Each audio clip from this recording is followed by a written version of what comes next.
I am Ari Melber in for Lawrence O'Donnell. We begin with developments in a story that Lawrence brought you last night. A Turkish official now telling NBC with 100% confidence that Saudis executed the missing journalist Jamal Khashoggi.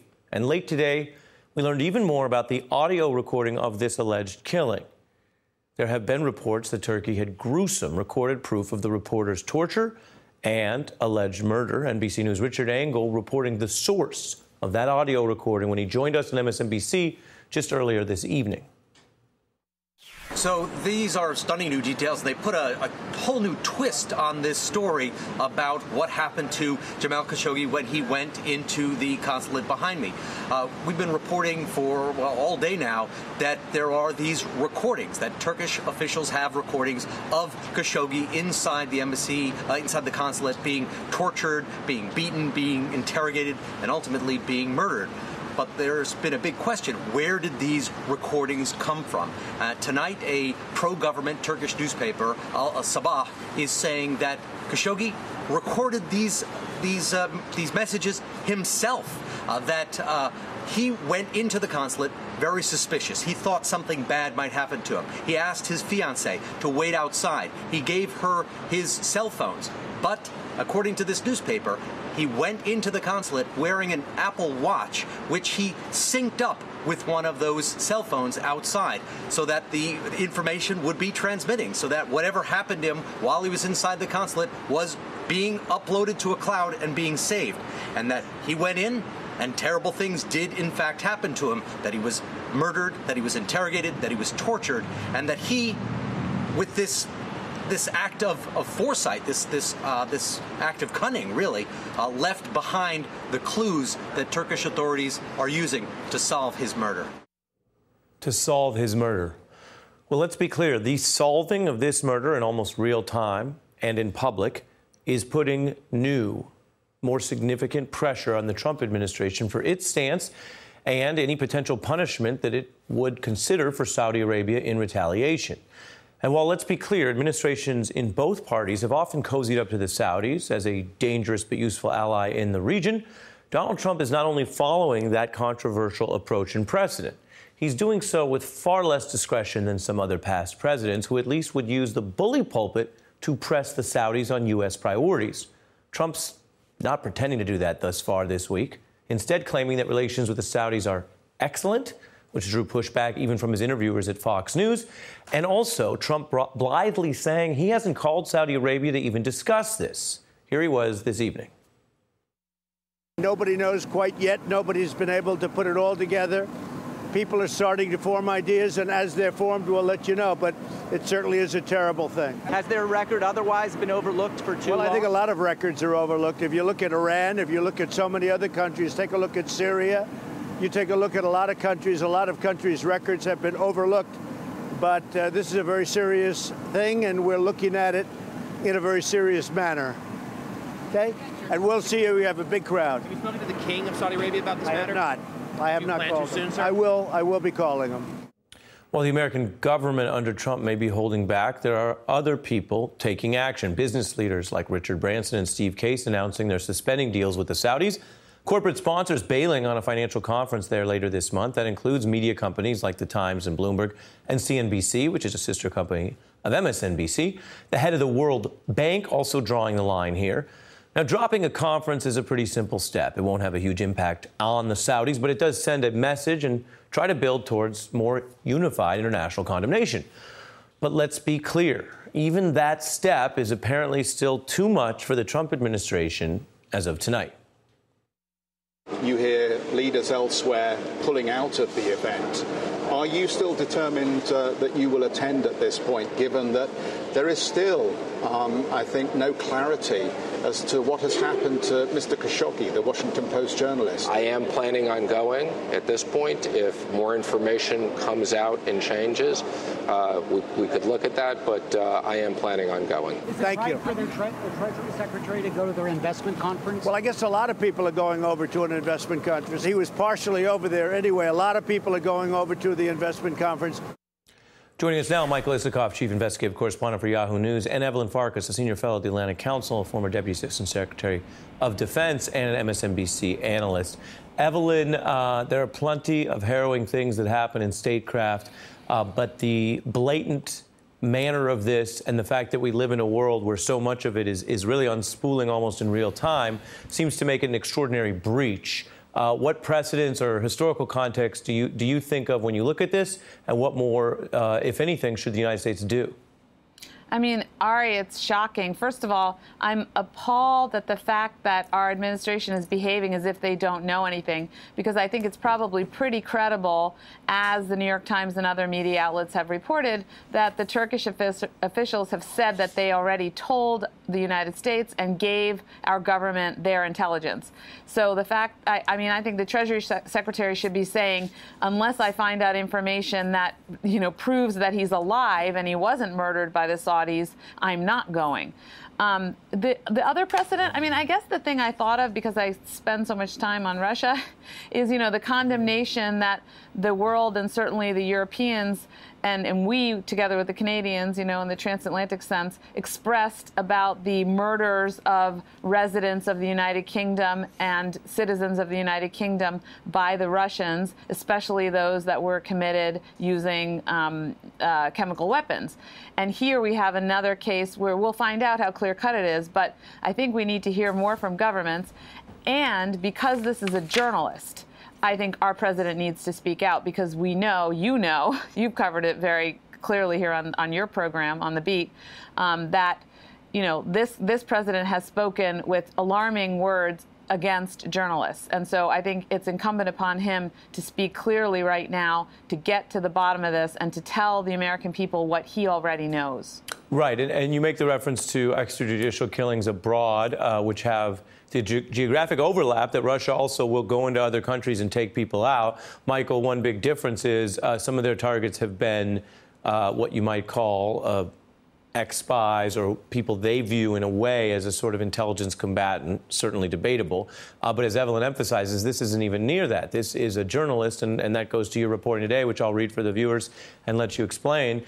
You say that Khashoggi crossed this line that made him a marked man and probably led to his brutal death. This is according to your discussions with at least one of his close friends. His offense, he dared criticize the country's volatile crown prince, Mohammed bin Salman, in a Washington Post column that accused this supposedly reformist strongman, by the way, a partner of Kushner, of imprisoning intellectuals, journalists, and other political dissidents.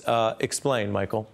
Well, this stung for MBS, Mohammed bin Salman, and other members of the royal family, precisely because Khashoggi was no bomb thrower. He was not a renegade. He was not a defector. He was a guy who had been closely tied to members of the royal family. He had been a top advisor to Prince Turki bin Faisal, who had been the chief of Saudi intelligence, and then later the Saudi ambassador to the United Kingdom. So his criticisms were very much from somebody inside the tent. And that's what I think outraged the MBS and his clique around him so much, because he was a respected voice. He had a huge megaphone, thanks to that Washington Post column, and to have him questioning Mohammed bin Salman's reformist credentials, saying he's arresting the wrong people, and then most recently, just a couple of weeks ago, writing a column calling on the Saudis to end their cruel war in Yemen. It was, I think, there was a view that he had crossed a line, and the Saudis did what they apparently did here. So that analysis makes sense, but obviously anyone listening would say, well, if you are concerned that someone from inside your own network is sort of calling you out for this kind of attack on the free press, and then you go ahead and execute that person, that would seem to reinforce, among other things, that very critique.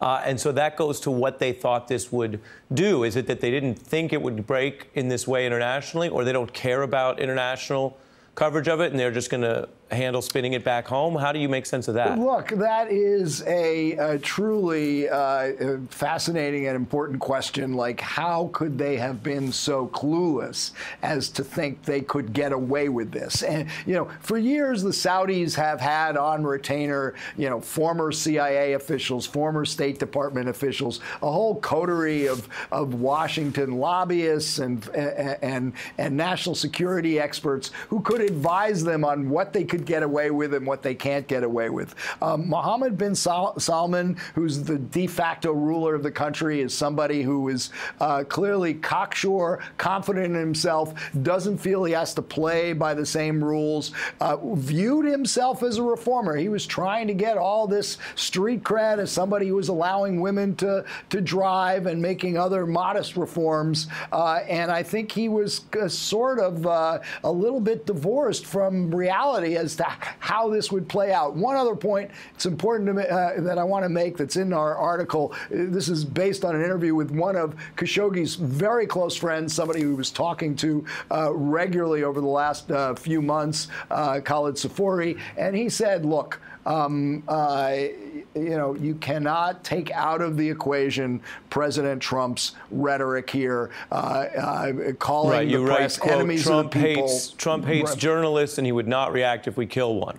I think that was, very likely the way this was processed in Riyadh, given we all now expect, come to view as, almost daily, President Trump saying sort of off the wall things, and a lot of people in the United States no longer take them seriously. But people around the world do hear this rhetoric. People do hear a president calling the press the enemy of the people. And then when they hear that, they might take it more seriously than many people in this country do. And that may have been what happened here.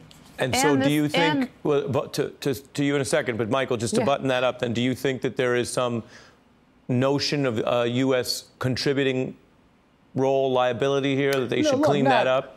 Not conscious, but I think this is the kind of inevitable, byproduct of the kind of outlandish rhetoric we sometimes hear from the president. Well, I was just going to add to that to say, in effect, our president went to Saudi Arabia first. It was the first country he visited, not Canada, which would be normal, what the most conventional presidents would do, not Mexico, our neighbors. But he went to Saudi Arabia, where they already have a mixed history in terms of their, foreign and domestic policy. Now you have a crown prince on the scene who thinks that he in effect is running Saudi Arabia, although his elderly father, the king, is notionally in charge, but he's running the country now.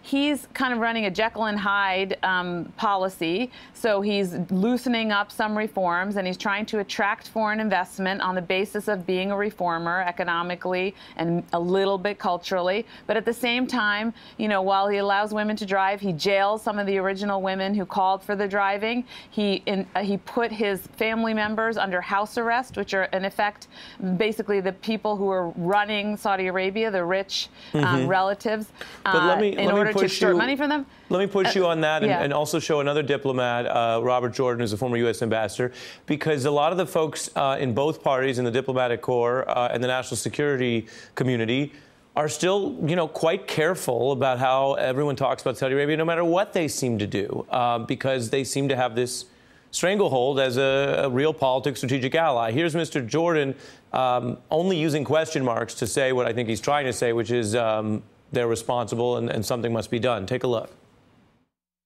I think this is the worst moment in U.S.-Saudi relations since 9/11. I arrived in Saudi Arabia as ambassador a month after 9/11, and the question then was, are the Saudis friend or foe? I think we've got similar questions going on right now. The time has come for us to stand up and show some leadership on this issue. I guess you could say he's a good diplomat, Evelyn, because he didn't quite say anything. Are they friend or foe? What does leadership look like? Do you care to answer?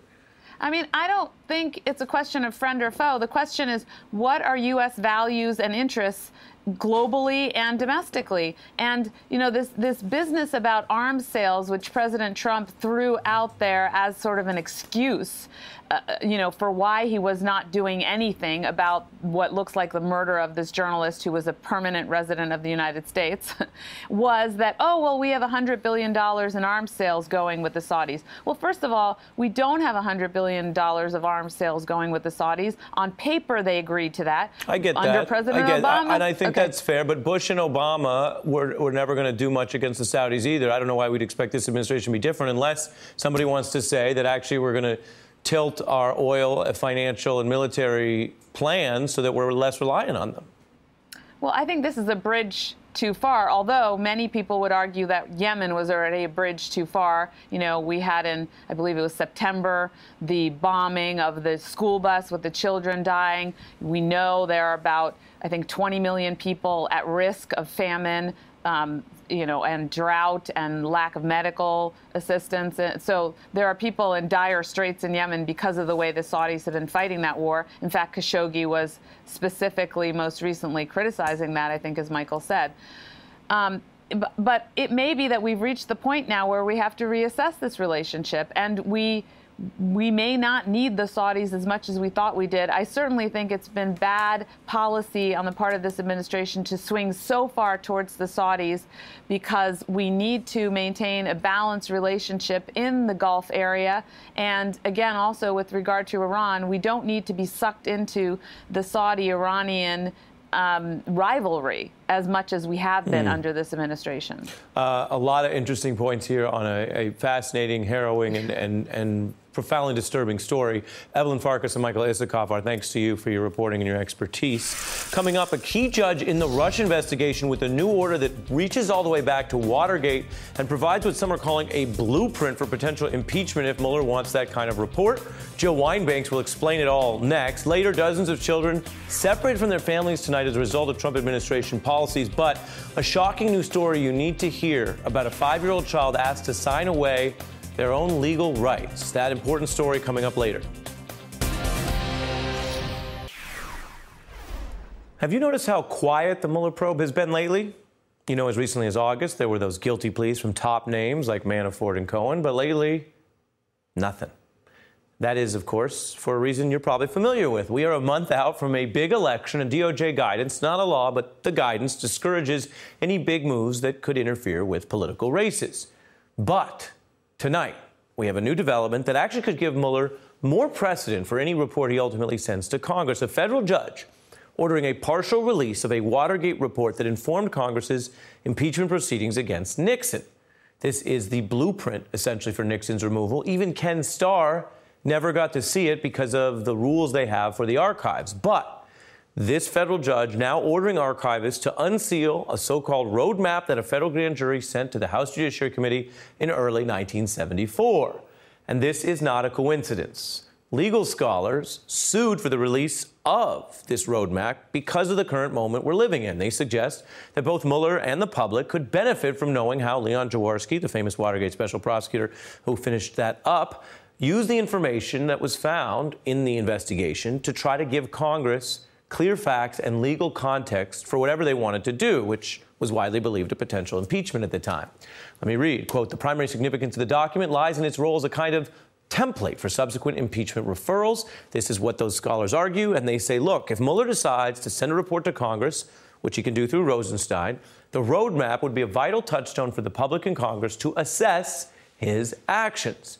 We have some perfect guests for this. Jill Wine-Banks is former assistant Watergate special prosecutor, and Barbara McQuaid, a former federal prosecutor and professor of law at the University of Michigan, both MSNBC legal analysts, or as we call them, legal eagles. So nice to see you both. Thanks for joining me on a Friday night. Jill, on the Watergate front, how is this different from all the other voluminous Watergate material that's come out? And do you think Mueller really hasn't seen it and would want to? I'm sure he hasn't seen it because he has followed the rules completely, and so he won't have seen it.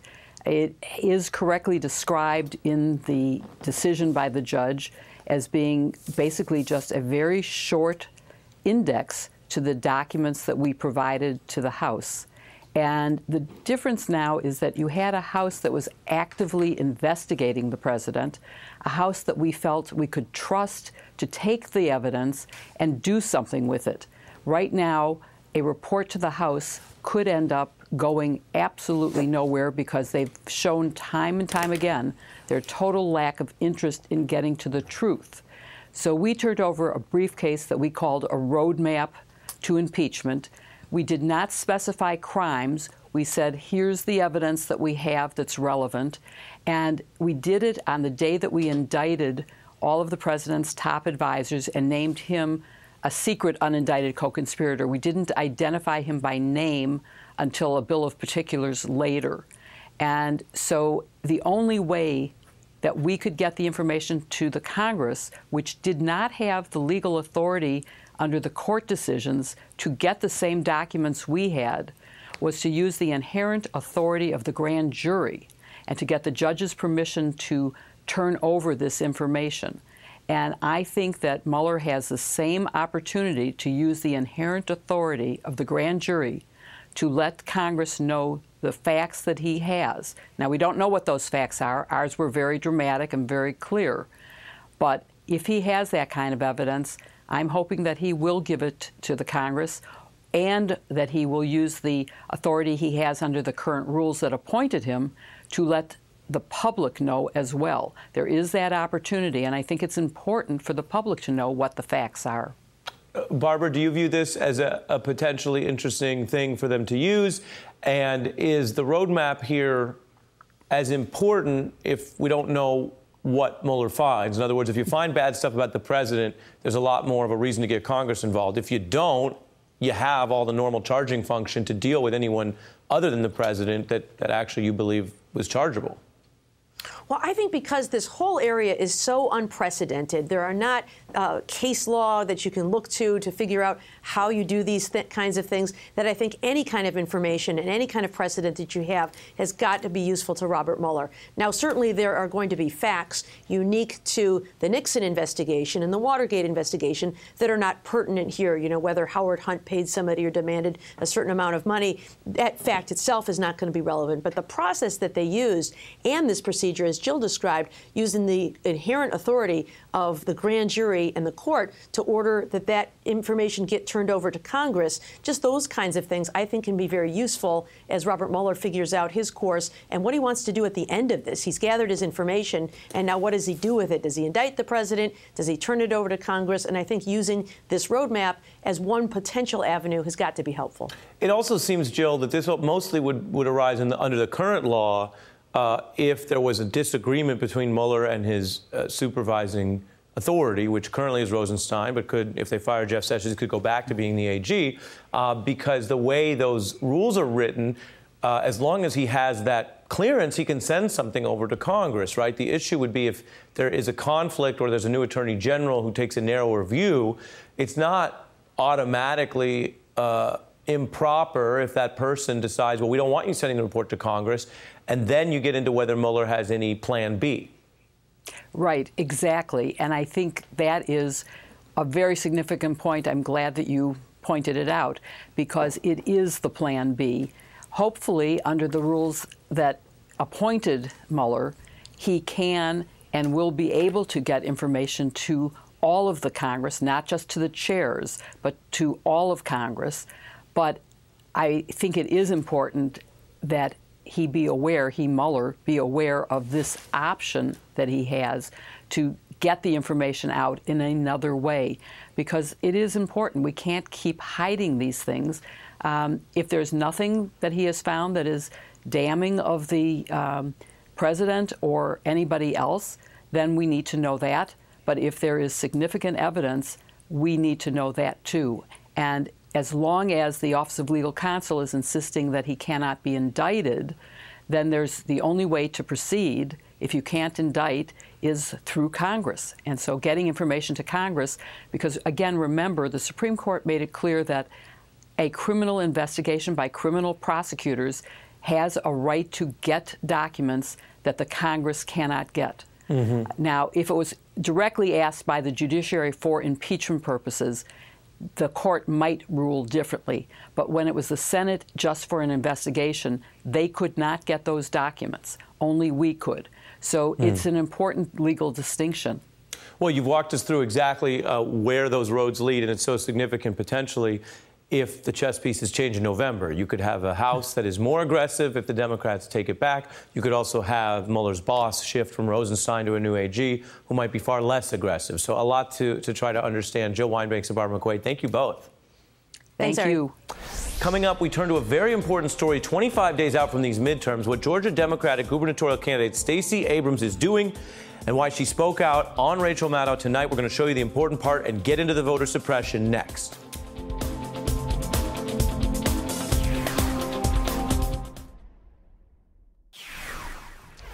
"25 days to the midterms, Donald Trump out on the campaign trail, but where? Well, this is weird. He's in Ohio, which is a state that did go more than 8 points for Trump in 2016, and Republicans aren't really in the running when it comes to the Senate race, actually. Democratic Senator Sherrod Brown is leading his Republican opponent by a healthy margin, 18 points. So is there another reason that Trump is there? It may have something to do with the race for governor. Polls show it's quite tight between Democrat Richard Cordray and Republican Mike DeWine. And the winner of that race could determine not only the future of Ohio politics and what happens inside the state, but national politics, because whoever controls Ohio state government has power over how people vote in one of the most critical races in any presidential campaign. Now, Trump and the Republicans know that. In fact, look at what's happening in another hotly contested race for governor, this one in Georgia.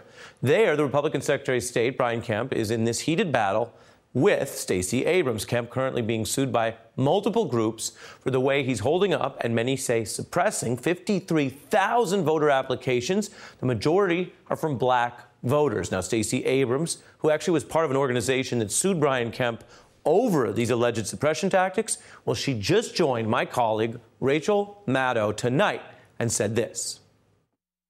I've been fighting Brian Kemp on voter suppression for more than 4 years, that we were able to pull together a coalition, fight him in the courts, and win.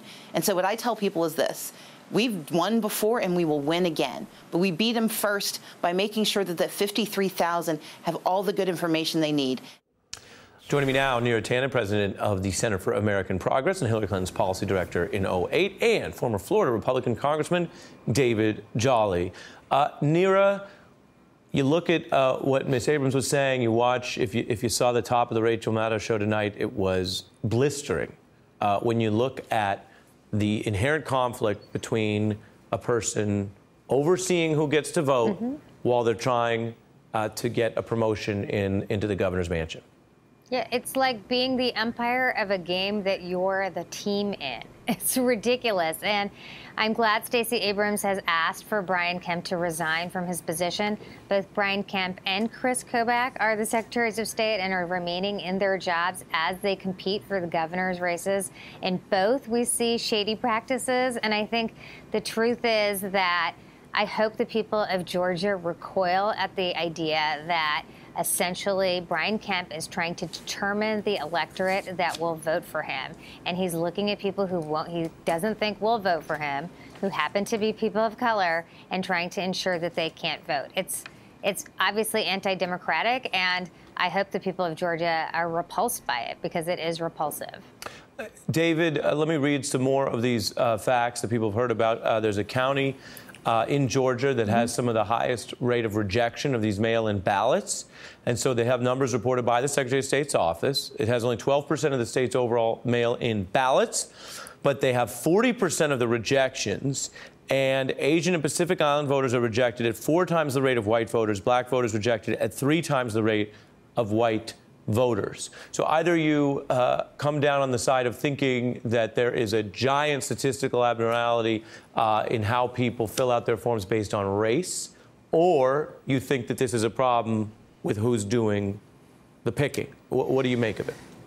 Yeah, sometimes political analysts and academics overthink things. This is not one of those scenarios. The reality is the allegation that when Republicans are losing, they cheat is very obvious in Georgia right now.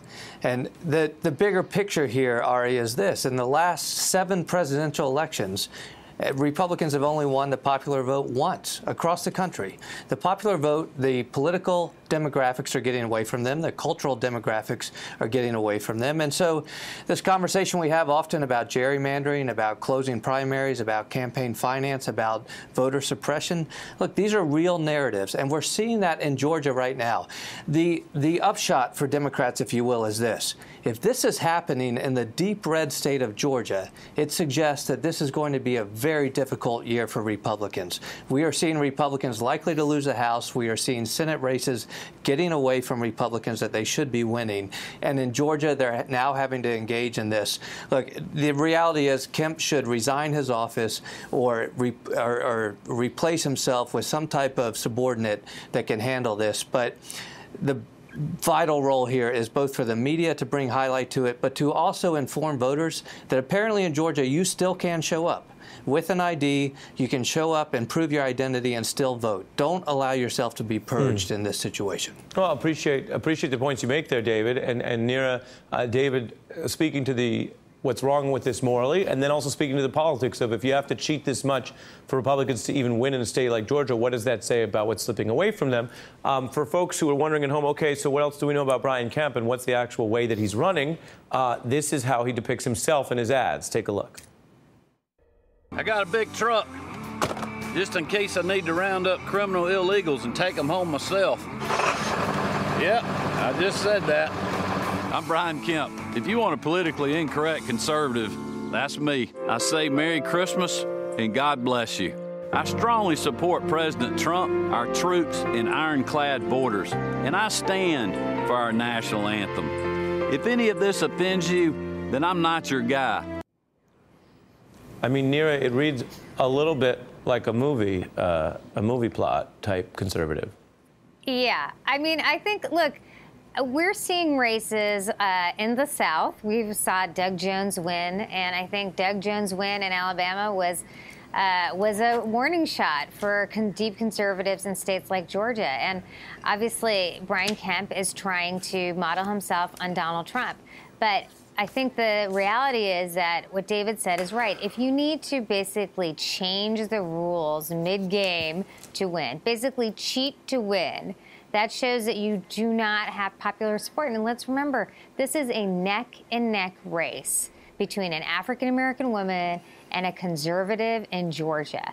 That is a sea change. And the voter registration has been very high. Lots of people are excited to vote for Stacey Abrams. She could be changing the electorate, and that's what conservatives are scared about. They're scared about people excited to vote, more people voting, and that's just basically anti-democratic.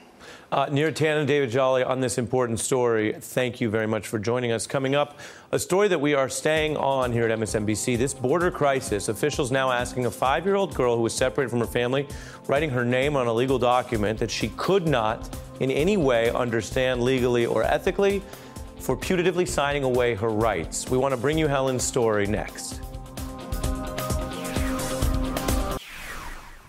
President Trump created a crisis at the border. We know that. But it is not anywhere near close to over. And 4 months after the president backed down and away from the so-called zero-tolerance policy, separating at the time roughly 3,000 children from their families, there are new reports from the Washington Post that Trump is now looking at another go at a family separation policy. Quote, one option under consideration is for the government to detain asylum-seeking families together for up to 20 days and then give the parents a choice.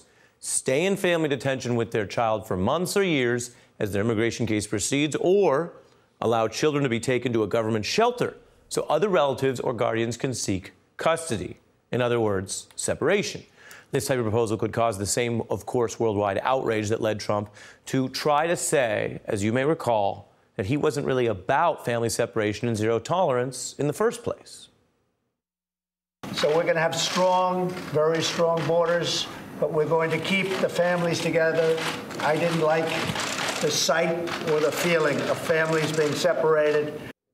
He didn't like the feeling of the thing that he ordered. So let's keep a spotlight on this as the administration reportedly considers going back at it.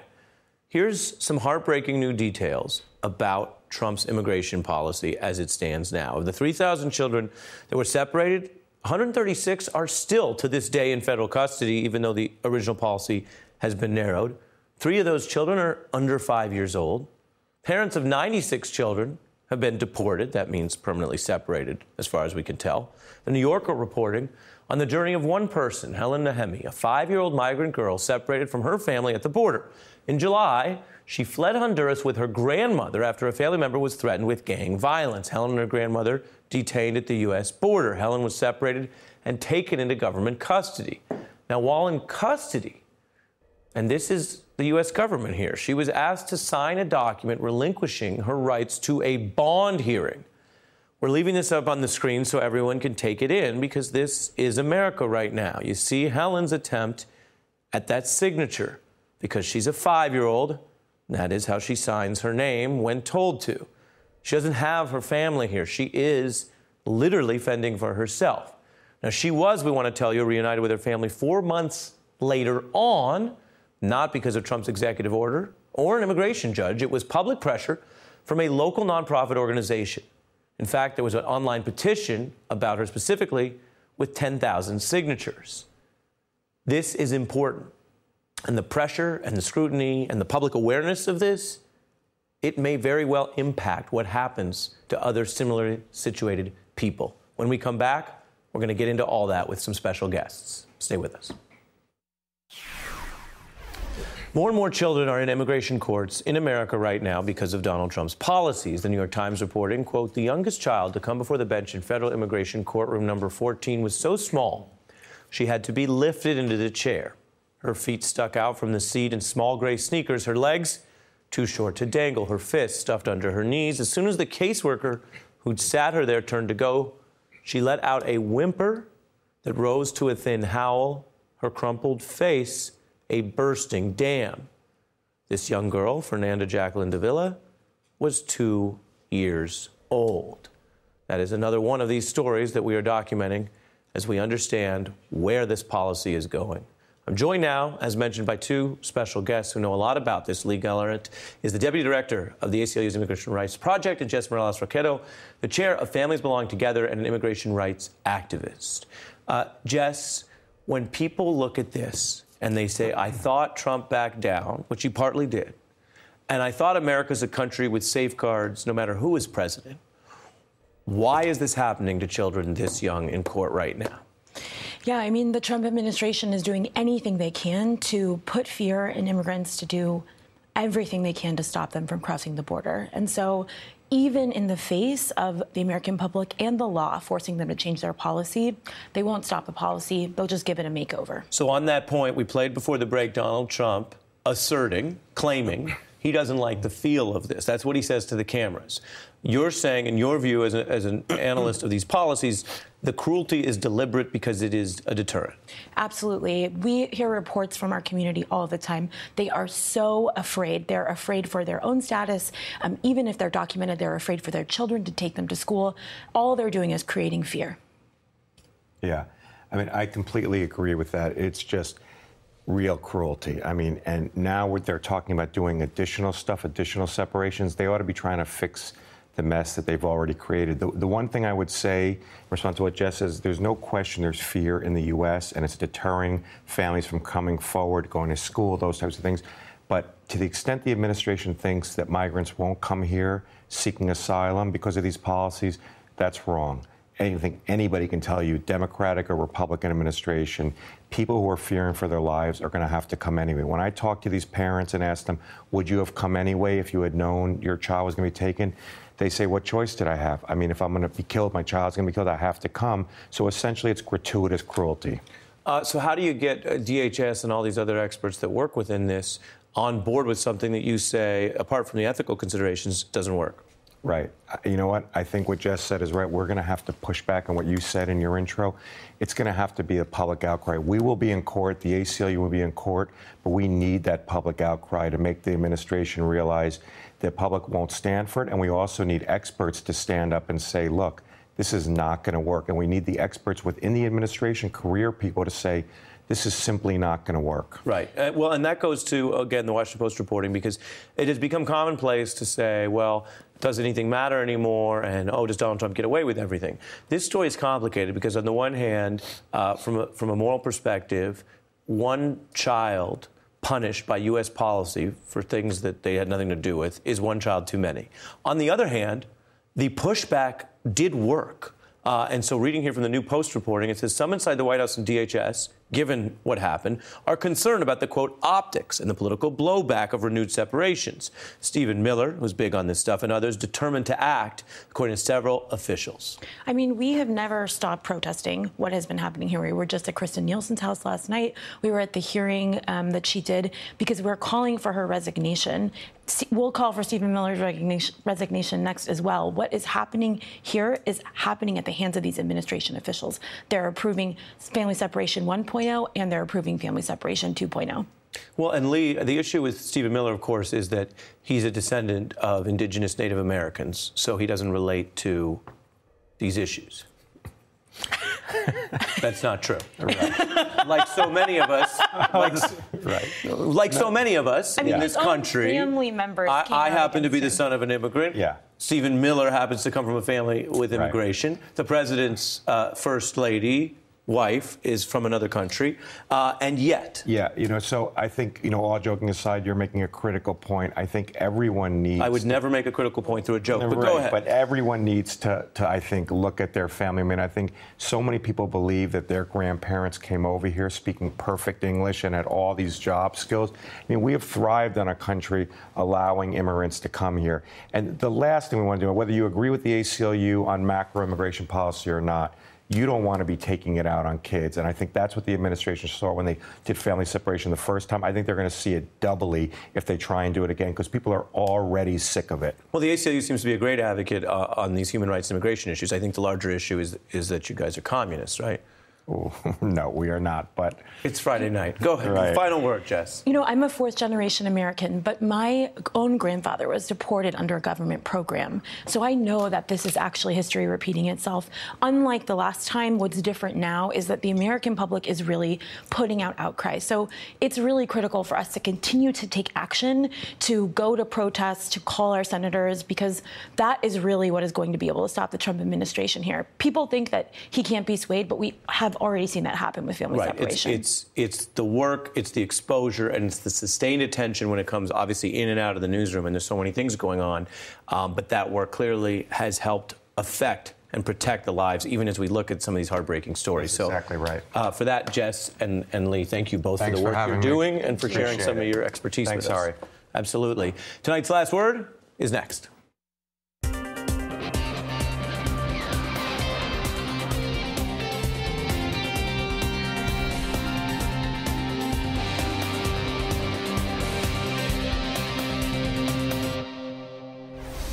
You know what it is. It's time for tonight's last word. Well, if you look at it, when you think of it, there was collusion between Hillary, the Democrats, and Russia. He accused Hillary Clinton of colluding with Russia in the election. He accused her of colluding with Russia. He might as well accuse her of having sex with Stormy Daniels at this point. That's how much sense that makes. That's how much sense that makes, and that's tonight's last word. I have been Ari Melber in for Lawrence. If you're looking for me, you can find me next week at 6 p.m. Eastern on The Beat, and check out some of the great guests we have. Comedian Sinbad, Ralph Nader, Pulitzer Prize-winning novelist Alice Walker, and historian Doris Kearns Goodwin. That's all next week at 6 p.m. Eastern. Hello, I'm Mark Evan Jackson from NBC's The Good Place, and host of the official and appropriately titled The Good Place, the podcast, where guests like Kristen Bell, Ted Danson, and Mike Schur talk about everything on and off screen. Subscribe and listen free on your favorite podcast app.